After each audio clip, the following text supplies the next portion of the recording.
नमस्कार मंडळी, मी कल्पना तुमचं आपल्या कुकिंग कल्पना चॅनलवरती स्वागत करतो। आज आपण बनवणार आहोत मटन कोरमा रेसिपी। चला तर आपण मटन कोरम्यासाठी लागणारं साहित्य पाहून घेऊया। चला तर मग आपण मटन मॅरिनेट करून घेऊया। आपण मटणामध्ये आलं लसूणची पेस्ट, दही, सुके मसाले, पुदिन्याची पाने व फ्राय कांदा टाकून सर्व एकजीव करून घेऊया। चला तर रेसिपीला सुरुवात करूया।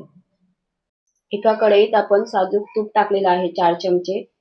तूप गरम झाल्यावर त्यातच आपण अख्खा मसाला टाकून घेणार आहोत। मसाला चांगला फ्राय झाल्यावरती कांदा टाकणार आहोत। कांदा चांगला लालसर फ्राय करून घ्यायचा आहे आपल्याला। कांदा चांगला लालसर फ्राय झालेला आहे, त्याच्यात आपण टोमॅटोची पेस्ट टाकणार आहोत। टोमॅटोची पेस्ट चांगली फ्राय करून घ्यायची आहे तेल सुटेपर्यंत।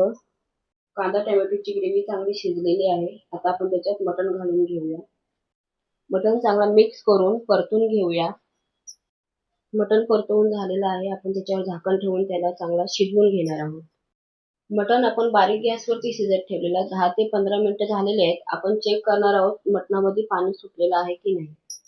तुम्ही बघत आहात मटणाला चांगला पाणी सुटलेलं आहे। हा मटण आपण वाफेवर शिजत ठेवला, याच्यात पाणी नाही टाकलं। आपल्याला अर्धा तास तरी मटण वाफेवरती शिजवून घ्यायचं आहे चांगला। त्याच्यानंतर आपण त्याच्यामध्ये बटाटा आणि गरम पाणी टाकणार आहोत। मटण शिजत ठेवून आपला अर्धा तास झालेला आहे। आपण आता त्याच्यामध्ये बटाटा टाकणार आहोत। मटणाचे काही एक पीस बाकी होते तेही टाकले। त्याच्यामध्ये आपण आता सोबतच गरम पाणी ऍड करणार आहोत। गरम पाणी ऍड करून झालेलं आहे। आपण आता मटण चांगला मिक्स करून घेऊया। त्याच्यावरती झाकण ठेवून आपण 15 मिनिटं मटण शिजवून घेणार आहोत। दुसरीकडे आपण कोरम्यामध्ये टाकण्यासाठी काजू बदाम व कांदा फ्राय याची पेस्ट करून घेणार आहोत।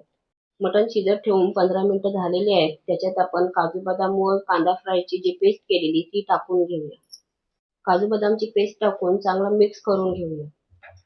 मिक्स करून झालेलं आहे, झाकण ठेवून आपण एक 5 मिनिटं वाफ काढून घेऊया। 5 मिनिटं झालेली आहेत, आपला मटण कोरमा रेसिपी रेडी आहे। चला तर मग सर्व करूया।